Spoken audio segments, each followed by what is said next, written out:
A British MP has threatened to publish secret Facebook documents linked to the Cambridge Analytica scandal, but the tech giant has warned him not to. Damian Collins, chair of the Culture, Media and Sport Select Committee, had the documents seized from a businessman by Parliament Sergeant-at-Arms.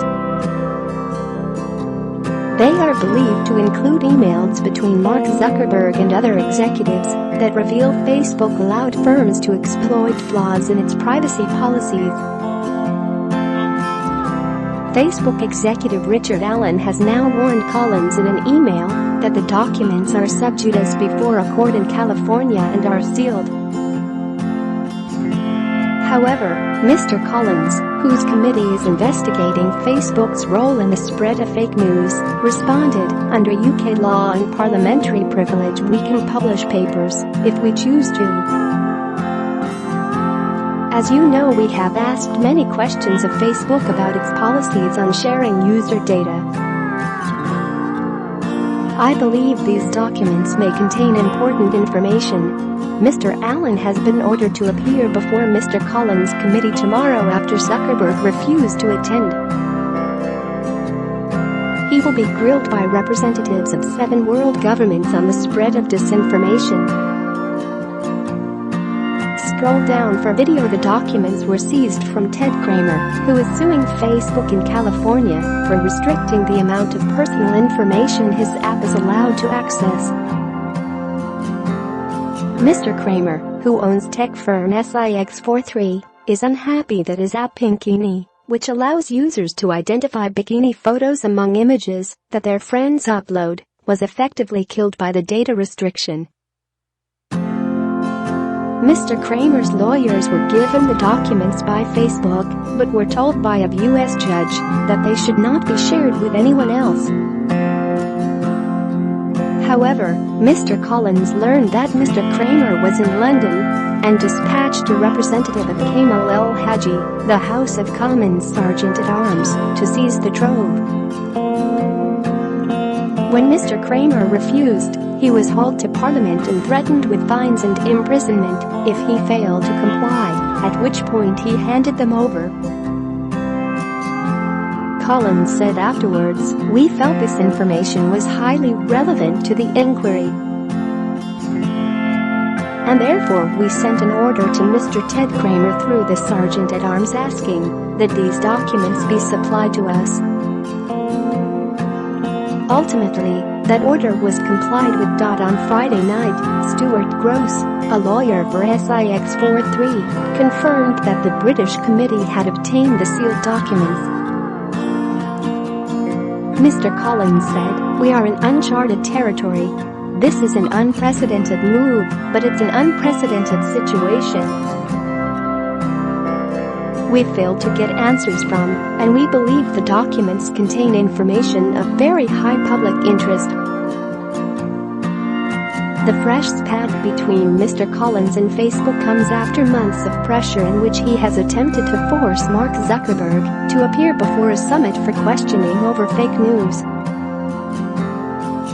The tech chief has repeatedly refused to attend, saying that he has already testified to Congress in the US and before the European Union.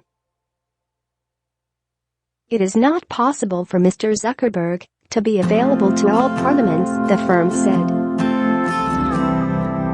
He has continued to resist the pressure even as the group of countries attending the summit has grown to include representatives from Argentina, Brazil, Canada, Ireland, Latvia, Singapore. Mr. Collins has repeatedly hit out over the snub, describing the response as not good enough. Share this article. Share. Mr. Allen is a long-time Facebook employee who served as its Director for Public Policy for Europe, the Middle East and Africa from 2009 until 2014. He was then promoted to President of Public Policy for the same region, which is a job he still holds. He has a degree in archaeology and anthropology from Cambridge and a master's in information technology from the University of the West of England. Mr. Collins is attempting to hold Facebook to account over data breaches that affected more than 87 million Facebook users in the Cambridge Analytica scandal. An app called This Is Your Digital Life harvested the data of millions of Facebook users, largely without their knowledge, then sold it on to now defunct political consulting firm Cambridge Analytica. The firm then used the data to target political advertising at users during both the US elections in 2016 and the Brexit referendum, when it worked on behalf of Donald Trump's campaign and Leave. EU. News that the documents were seized comes at a bad time for Facebook after it was found to have hired a lobbying firm in an attempt to smear billionaire philanthropist George Soros. Facebook hired the firm after Soros called the company a menace to society in a speech at Davos in January 2018. Definers Public Affairs, a Republican-affiliated firm, prepared and distributed research showing that Soros funded several organizations in an anti-Facebook coalition. Zuckerberg and Sheryl Sandberg, Facebook's chief operating officer, were forced to publicly deny any knowledge of the Soros research, though Sandberg later admitted that parts of it had crossed my desk. It was also revealed that Facebook used more research firms to smear critics, accuse them of having links to Soros, and brand them anti-Semites. The New York Times also revealed that Facebook deliberately misled the public about what it knew about the Kremlin's 2016 election tampering. Zuckerberg was asked whether he planned to resign in the wake of the revelations, to which he replied, "That's not the plan." Facebook's share price has been tanking since it became embroiled in the data scandal and took a particularly sharp nosedive in recent weeks.